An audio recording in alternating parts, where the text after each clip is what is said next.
Very simple feeling out here in a good way. It is the Forgotten Coast. Here we are, Apalachicola. How is it living down here from Canada? Look at that. Is that a bear sign? I've been catching a lot of fish. Food, raw waters, pretty much all I Living the good life. This is Port St. Slow. Please don't try to change it. Wow, this town is so cool. It's got great old buildings. Check these out. My grandmother's recipe. That's a hotel here, all grown in. That little fella up there on the dock, that's me. So you guys restored this thing, polished it up. Young people graduate. They have to leave here. There's no industry. The layers to the onion keep peeling back. It's a federal closure, and it put a lot of people out of work. What do people not know about Florida's Forgotten Coast? Oh my God.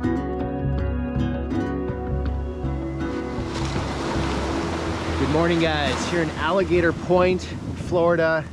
And it's fair to say most of Florida's coastline is highly developed. There is one stretch though, from here down to Port St. Joe, that's known as Florida's Forgotten Coast. And here I've been told is that old world Florida that unfortunately is somewhat going away, but still exists. So we're gonna go down through some of these small towns here, some of these beach communities, get a look around, talk to the locals, and try to capture what that old world Florida looks and feels like. Let's do this.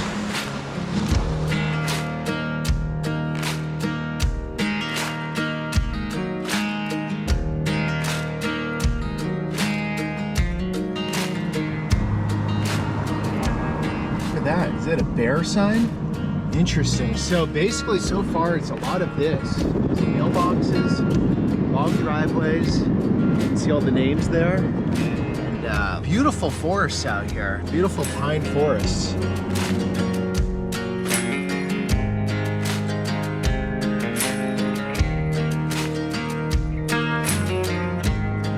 Let's check this out. Looks like a snowbird zone.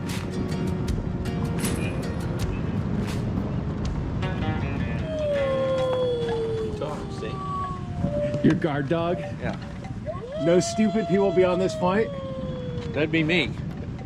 How is it down here? Do you like it? Oh yeah, we've been here many years. You're snowbirding from Iowa. Yeah, we're retired. Just come down for the winter? Yeah.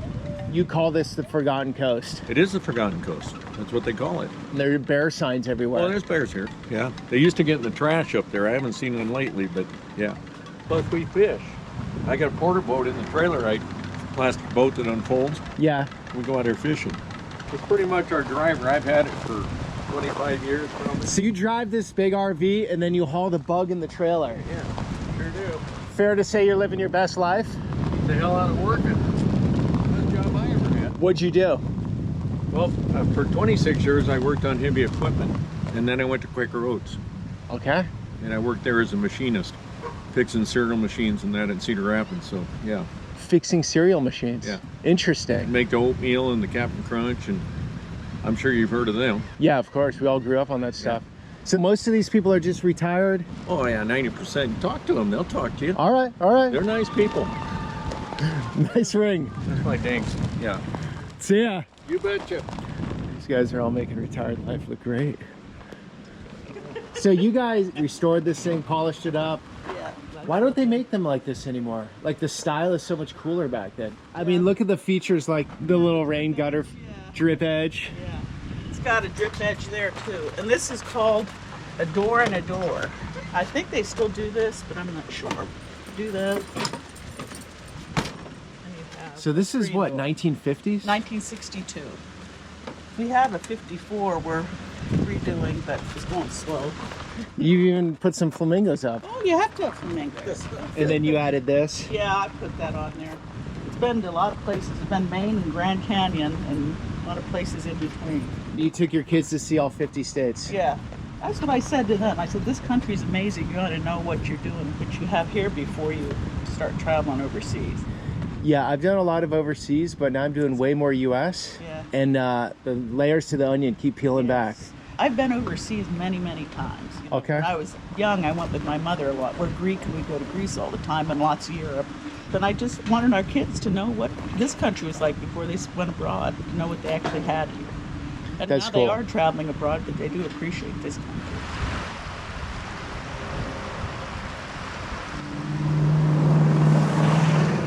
gotta say, this feels really nice here. Open road, no traffic, miles of untouched shoreline, no high rises, no theme parks.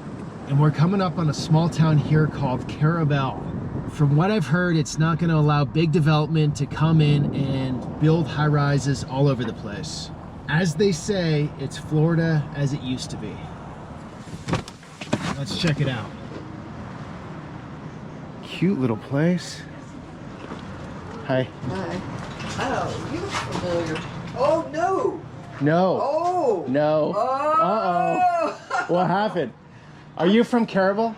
I am not from Carabel, no, but you've got to go into Junction. Show me around. What's going on? Let me show you. What's your name? Libby. Peter. I know. I knew. Where are you knew from? I would run into you someday. It's Hang happened. Libby, where are you from? I'm from Port St. Joe. Oh, I'm going there. Are you really? What you do? I'm doing a video right now, Florida's Forgotten Coast. It is kind of around here. Oh, this is cool. Is this nice? Yeah, Libby. I just ate what, good food here? Very good. Let me ask you one question. What do people not know about Florida's Forgotten Coast? This region, would you say? Oh my God. Okay, so everybody's out there, right? In Yeah. that water. But we're up on the rivers back here in our bass boat fishing. Rivers are sweet. Fantastic. You go up these places where hardly anybody goes, and it's just a real overgrown, and you're just out there with the alligators. Nice. It's fun. Cool, Libby. I won't hold you up, but thank you. I am so excited to Me be too. Take care. Ladies, how we doing? You the manager? You're the owner. So you've owned this for how long? Almost 6 years. 6 years. How's it going? Awesome. The people in general, the public, the locals. You got good word of local people mouth. here. Oh, yes. Running restaurants is hard. Understatement. Understatement. It is extremely hard. But you're staying above water? Oh, yes. Thank you. Thank you. All the best. Yeah, you too. Okay, Carabel Junction. Cool place. A lot of eclectic things on the walls here. Just very simple feeling out here in a good way. Just very wholesome. So the economy here revolved around timber at one point in time. The Franklin Lumber Company mill site owned by James Coombs. Okay, so they had, I'm not gonna read all this to you, but old growth cypress was fully harvested by 1928. So that was the lumber that was worth a ton, I'm sure. And then the mill was shuttered afterwards. A lot like the Northern California story, like Humboldt County with the redwoods, those old growth redwoods. Very durable timber, very valuable, very unsustainable. So yeah, you get these boom and bust cycles in the history of towns like this. Yeah, just nice little streets with cute little homes, a lot of porches. That's a hotel here. What is that called? Carabel Hotel, I think. All grown in. Methodist church. It's just that simple Americana type of town. The smell of the sea, or the Gulf, the salt water, and this is what the road is like.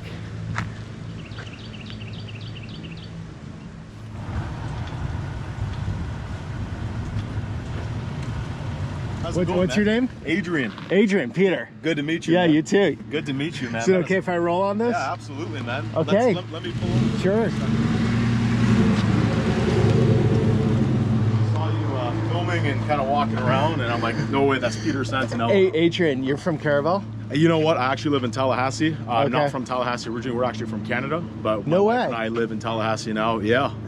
Okay, how is it living down here from Canada? Oh man, it's just way better. You know, just man, it's just freedom. It's a little bit different down here. You feel it? I feel it, yeah, for sure. I feel it. You know, my wife, she feels it. We're like with her job, and like I have a business, and it's just things are just a lot better here. You know what I mean? The economy is a little bit better. Okay. We find people are a little bit more friendlier, down to earth. It's kind of like feels like we're 20 years in the past, if that makes sense. You know, Okay, in this part of the state. but Canadians are known for being friendly. Absolutely, yeah. Right? I would say that we're friendly, but things have kind of changed in Canada. You know, in the last like 5-6 years. Okay. You know what I mean? Yeah. Without getting political about it. Sure. I don't really subscribe to mainstream politics or anything Yeah. like that. But yeah, we just, you know, it still feels like family-oriented, community oriented here. You know, we feel like we're part of a community. That makes sense. Right on. Yeah, man. Yeah, and I guess you're filming an episode So here. I'm doing an episode Florida's Forgotten Coast. Okay. This is the Florida people don't know. Yeah. Even people in South Florida don't even know of this. Yeah, nobody knows about the Forgotten Coast, man. Yeah. It's literally the Forgotten Coast, and it's such a gem. Like, especially during the summertime and the spring, you'll see like the water's all green. It clears up. It clears up. It's a bit brackish, right? Because fresh water coming in with the salt. Yeah. Okay, how have Americans accepted you? Man, they just, I don't even know how to answer that. They just, you know what? We respect their culture, and so they love having people come move there as long as they're gonna kind of respect their culture. You don't have to necessarily watch football or go to church every Sunday. Yeah. You know, in this part of the country, right? You know, Sure. deep south a little bit, right? This is similar to like your Alabama, but not quite. You know, I think you were in. Yeah. I remember. It is deep south, though. A little bit deep south, but yeah, when you do it the right way, you're respecting the people that you're moving to live next to, right? You're respecting people in your neighborhood because you're doing it the right way. You're paying your taxes. You're doing everything else. You're not just kind of coming in through the back door, however that's happening or not. I don't know. You hear rumors, but I do honestly, Peter, the biggest difference here is people are just, they kind of have like life in them still. You know what I mean? And I mean that in a positive way. They're just super friendly and unpack that life in them. What do you mean? Yeah, like, okay, so where we're from in Canada, we feel that things kind of change, right? Like, you know, that the whole, like, you know, tight with your neighbors, the community, things have changed in the last like 5 to 6 years for whatever reason. And so here, people are still just themselves. And you know what I mean? Does that make sense? Were you in a city? Yeah, so I lived in a big city. So I lived in Toronto at one Okay. point, and then I lived in Niagara Falls and some other parts of the province. Okay. Yeah, So you're feeling that like quintessential countryside vibe. Countryside vibe, small town vibe, which is really cool. The last place we lived in Canada was up by one of the Great Lakes, just by Lake Huron, just across from the UP on the Canadian side in Ontario. Yeah. And it was kind of similar, but you know, when this opportunity came up to make this happen, we just jumped at it, and like, you know, we're excited to start a family here and just kind of like be here. You know what I mean? Like, well, welcome. Yeah, man. We love great people. Absolutely, brother. That's great, man. That's and you're gonna stay. You're Absolutely. gonna stay in the U.S. Yeah, we're gonna stay in the U.S. Like Tallahassee's where we're at, and just Northwest Florida in general, and it's a great spot to be. Now, now I'm gonna hit you with a hard one. Ready? Okay, yeah. Hockey. What are you gonna do? What are you gonna do about this? USA versus Canada. Oh man, I'm still going for Canada, man. That's you know what? I was going for Canada the last few weeks during the Four Nations Cup. That was really cool. I mean, it's kind of in my blood. You know, I played hockey growing up, and it's just always going to be there. But I think the U.S. has probably a better team on paper. I was surprised they didn't win that tournament. You don't have to be diplomatic. No, I'm not being diplomatic. I'm not a diplomatic guy. But I was happy that Canada won, and you know, I like to go down to Tampa to watch the Lightning play every now and again. What about the Panthers winning the Cup last year? That's awesome. Yeah, I was pumped for them. Listen, man, Florida's where it's at, man. You know, when you go to North Florida, it's like you're in the South. When you go to South Florida, it's like you're in the North. Totally. And it's totally different culture. Yeah, you hear more New York accents, you know, north of Miami, than you do deep South accents. Yeah. Here it's like, go Noles, and we'll see you at church on Sunday. Go Noles, go Dogs, Bama, whoever it is, whatever your team is, it's that's it, man.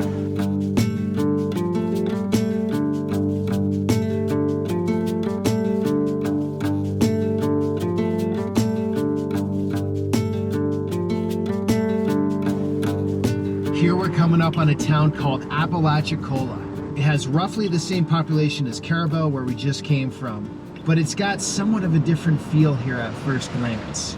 Bit more of a fishing industry maybe, a little more touristy. And look at these buildings, had to be thriving back in the day.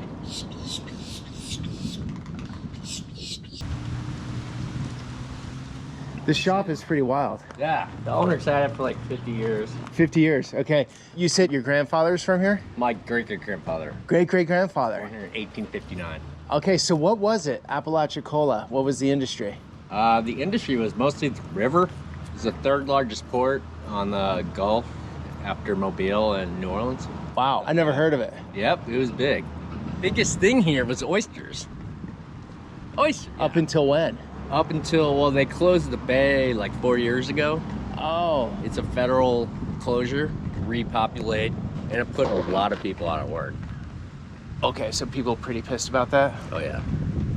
So it should be opening, because we're at 4 years now, so. So what happens to all the fishermen when they're put out of work for 4 years? They just do other things and they're gonna come back, you think? I mean, a lot of people tried to stick around. It's definitely run some people off for sure. I mean, there was no job to support that many people. But it needed to happen, right, to rebuild the stock of oysters? Yeah, I mean, yeah, according to the federal officials, yeah. Okay, I bet it's one of those things, depending on who you talk to. Exactly. You're Exactly, getting yeah. all sorts of views on that one, right? 100%, yeah. They Right. just had a good documentary that just came out on PBS about it. Okay. Did they do a good job, do you think? Yeah, they did a really good job. Pretty fair? Mm-hmm. That's cool. Sure. How's it living here? It can be quiet, but it's great. It's a great town. It's a pretty tight community. Young people, they stick around or they take off? I'd say the population skewers towards older. Oh, yeah. I mean, I'm 50 and I feel like I'm young here. This town is so cool. It's got great old buildings and one of these classic old post offices. Sometimes the interiors are really nice and sometimes not. But we'll see. Okay, this one is cool. Marble stairs. Oh, look at this. For those who don't know, hurricane categories. Cat 5 is the worst. And you just got this old style. I love it when so much craft was put into these buildings back in the day. And the old boxes. Love it. So it used to be what? A custom building. Okay. Yeah, we took it over in 1942. We took it over, and then after that, it's been a post office after that. People were immigrating here. Yeah, they used to come here in the bay right here. They come through here. They come here to this building first, and then they were free. Do you know where they were coming from? No, I couldn't tell you. But they were coming in by boat. By boat, yeah, here to the bay right here. Okay. Well, thank you. You got a beautiful town. Thank you. It's nice.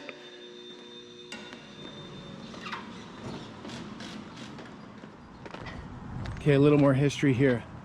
When the river was king, history records the first shipments of cotton to leave this port arrived in New York, 1822. So probably grown in Georgia or Alabama and then transported through the river port here to the Northeast and to Europe. 1840, 130,000 bales of cotton annually left this port. Foreign and coastwise shipments amounted to between 6 million and 8 million yearly. Apalachicola was the third largest cotton port in the US. So yeah, guys, I can't give you full deep dive history in a video like this with so many places, but there's a lot. And then we have the sponge industry. And I don't think anyone ever thinks of the sponge industry as a thing, but here we are, Apalachicola.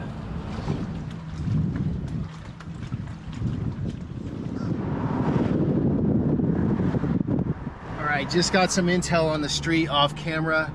Go to Miss Lynn's Oysters. Miss Lynn's quality oysters. And we're backtracking a bit. It's worth it, they said. So we're gonna go there, eat some good food, hopefully get some good information, and then go back. Got quite a bit of ground to cover.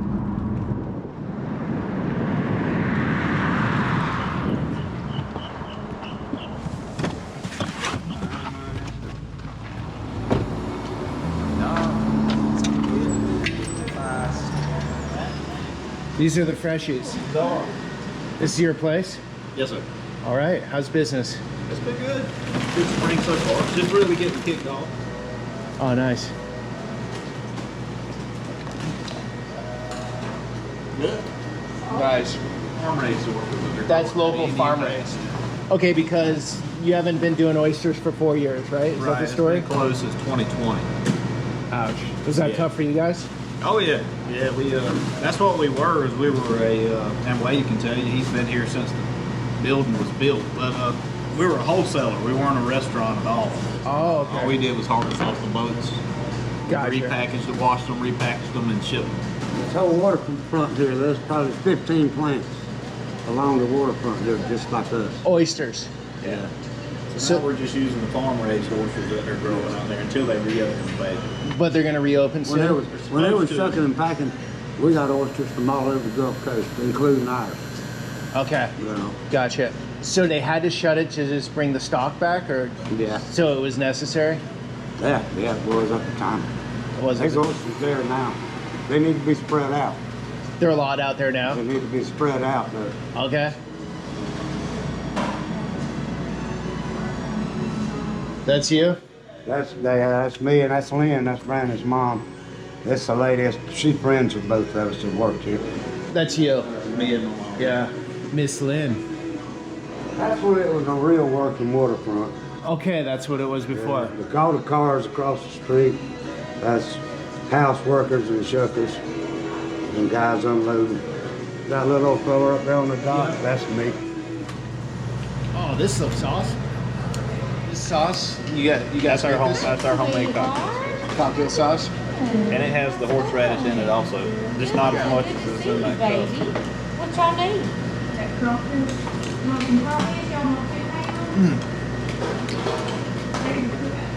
We're oyster capital of the world. That's Gold Bay. And now probably Chesapeake Bay or somebody took that route. Do you think you guys get it back? I don't know if it'll ever get back like it used to be. There's not going to be as many people that are still going to go oyster. The younger generations aren't doing it? Yeah, well, it's skipped now 2 generations probably. Basically, yeah. So you lost a lot of knowledge on it. You know, a lot of the old timers, they've passed away and went on. And, There is a lot of knowledge in doing this? yeah, you got to know what you're doing. You don't just go out there and start talking and pull up more things. You got to know. They've got little spots where they've always hit them, tides doing, and everything else. So it was a lifestyle, yeah, fair to say? Yeah, people loved it though. They were their own boss. You know, you get on the boat in the morning and you work for yourself.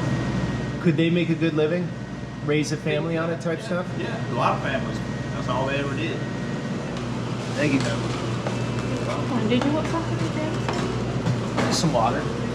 Yeah, thank you. Check these out. What seasoning do you put on these? We use garlic butter and Old Bay seasoning. Okay, yeah. A lot of people say that's the best steamed shrimp they've ever eaten. Best steamed shrimp ever? You agree? I agree. All your juices stay together. You know, boiling in water.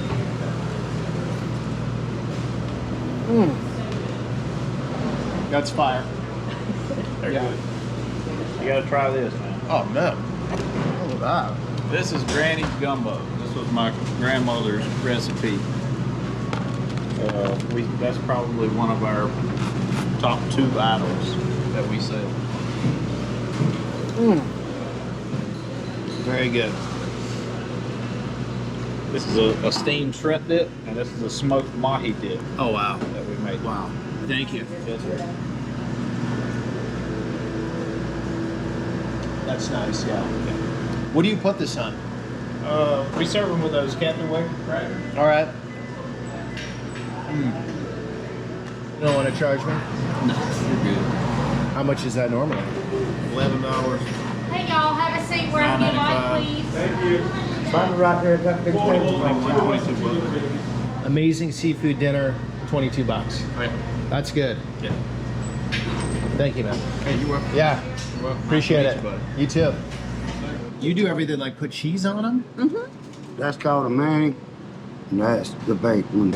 That's Parmesan, garlic, and butter, and that's Wow, I've never seen that. that's bacon and 3 Bacon and cheeses cheese. and butter. Wow.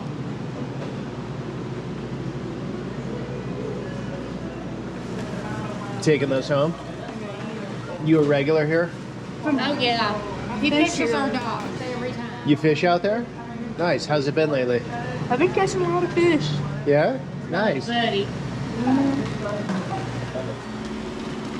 Food, rod holders, grapes, and pretty much all I need. Living the good life. I probably live a mile or 2 down from here. You just go, you come down, you do some fishing, get some dinner, cruise home. Right on, buddy. You're a cool kid. Oh yeah.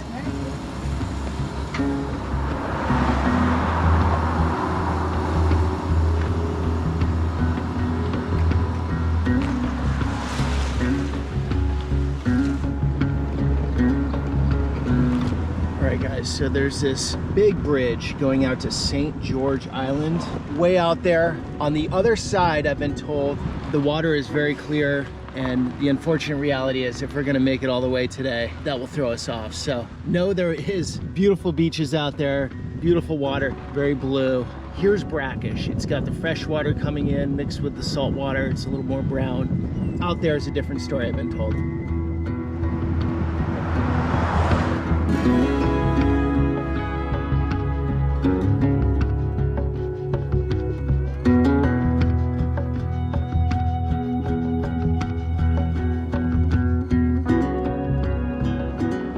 right? We're in Port St. Joe.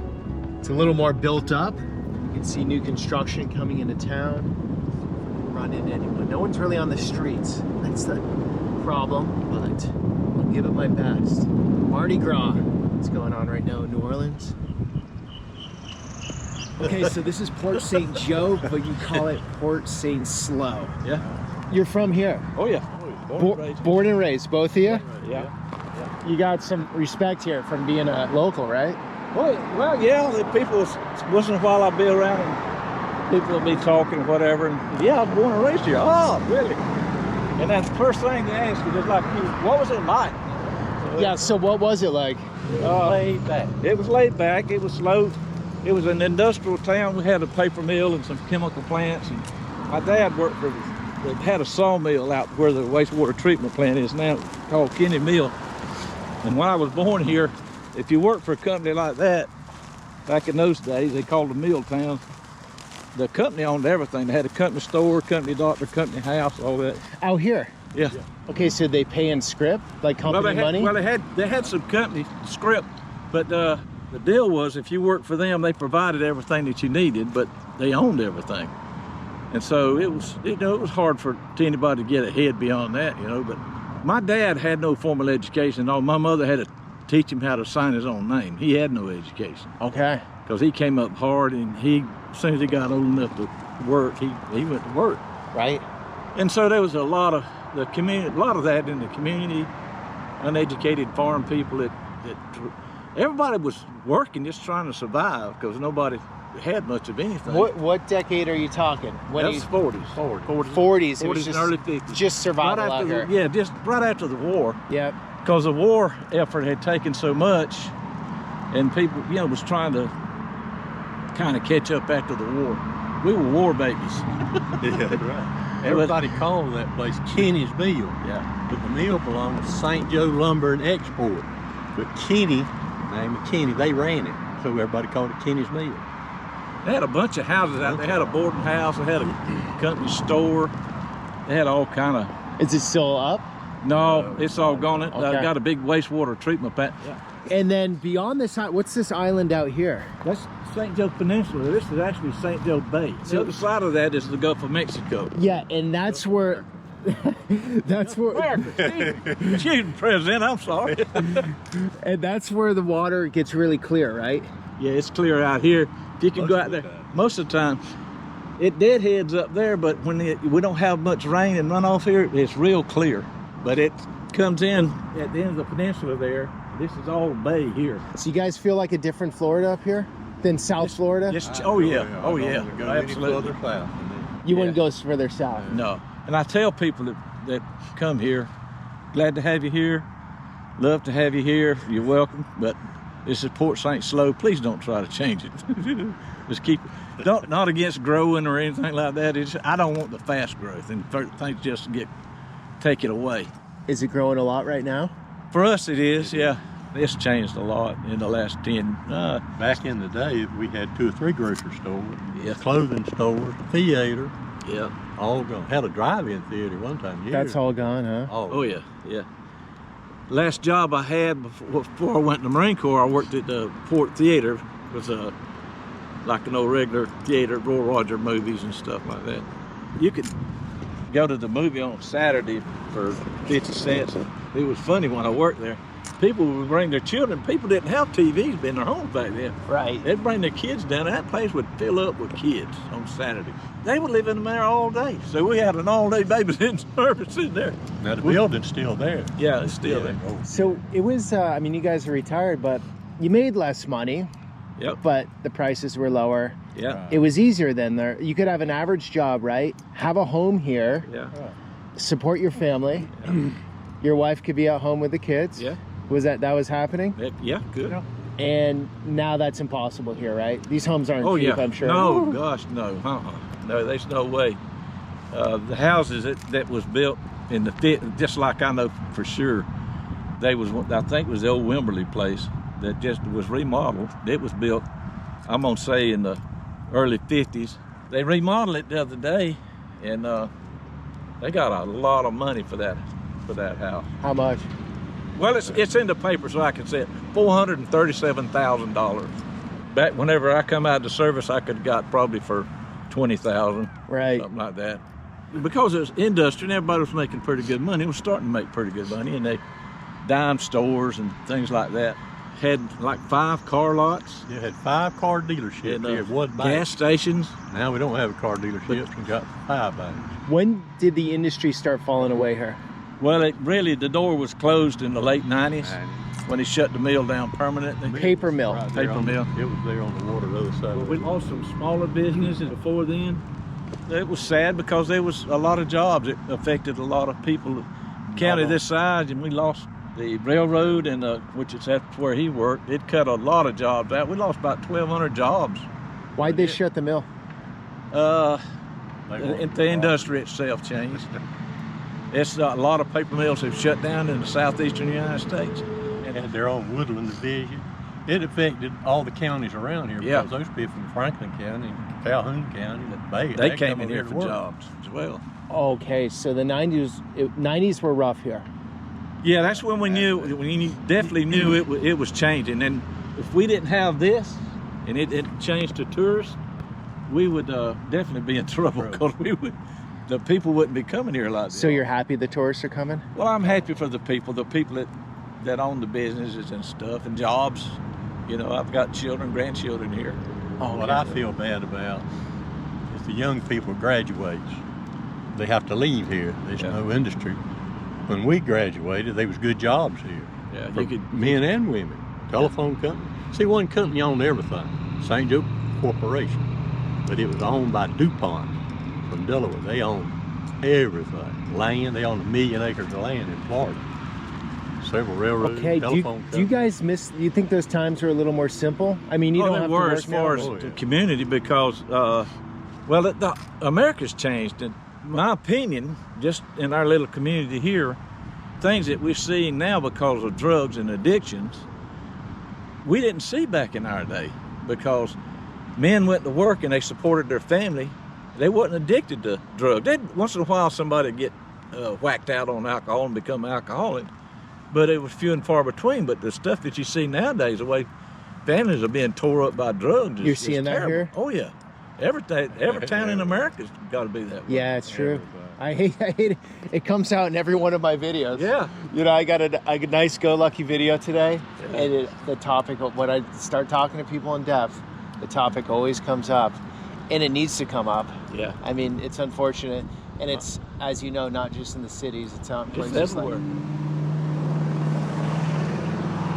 Well, this is a nice neighborhood. Oh, yeah, definitely nice. Really nice. The only time I left was the 4 years I was in service, and I came back and I decided this is where I want to raise my family. You've had long lifespans. You saw the 60s. Weren't the late 60s the country was pretty divided? Yeah, Worse, Vietnam War did a number on it. And you served. Yeah, and the drug culture. Well, when we come back from California, they told us when we leave the base, of course, you look at us and tell we was military, but they told us not to wear our uniforms off the base. So we didn't wear uniforms. Okay, one thing I don't understand, because I didn't grow up then. Yeah. A lot of people were drafted, right? Yeah. The kids in college didn't get drafted. They could stay in college. As long as they was in college, yeah. As long as they were in college. The guys that got drafted went over, had to do the worst stuff ever. Yeah. A lot of them died. A lot of them died. But the ones that came back, right, that were drafted, had to go, didn't have a choice, came back. Then you have college kids spitting on them and shaming them and all that, and you can't wear and running to Canada like Clinton did.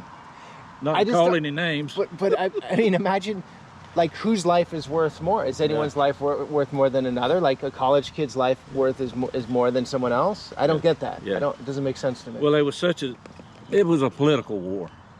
A lot, and you had the drug culture kicking off about that time also. So you had the hippies, you had the drug culture, you had the war, you had the division, and America separated a lot of, and that's what separated them was the war and the drugs and the new culture. You weren't drafted? I was not drafted. You were enlisted. I volunteered. I didn't see my first draftee till 1966. Were the draftees, were they different over there? No. No.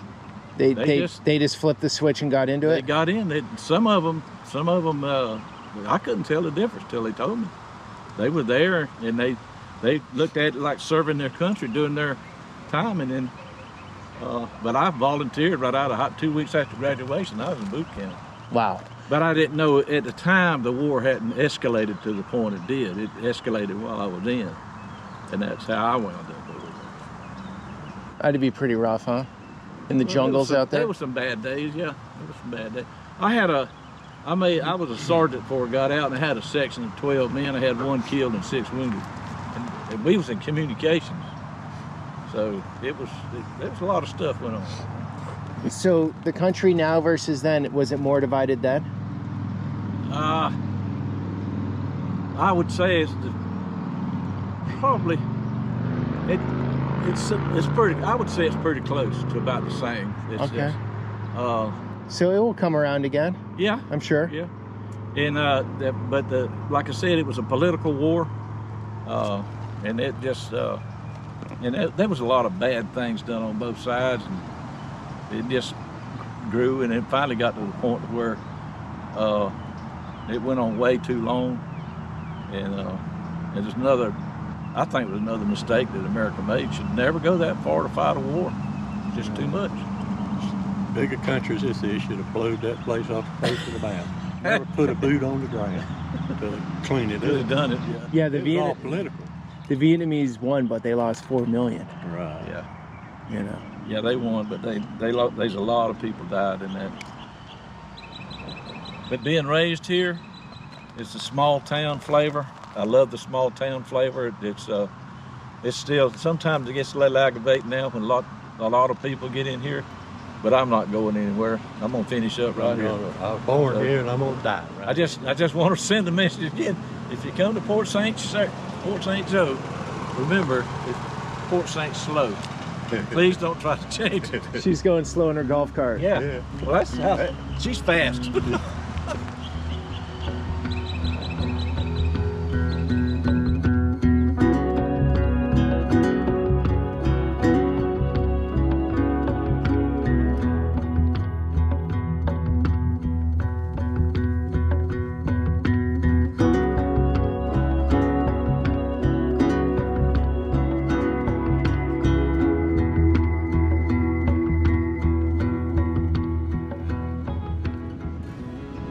All right, guys, here we are in Mexico Beach, a little bit past Port St. Joe, the final stop of Florida's forgotten coast, so they say. Very interesting day, seeing those small towns and a lot of forests in between. And now we're looking at what most of Florida looks like. And when you get to South Florida, wow, it's towers up on the beach, way more developed than this.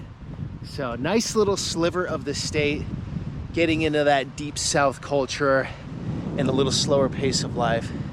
All right, guys, this is part of a Greater Florida series. Check out the other Florida videos. Thanks for coming on that journey. Until the next one.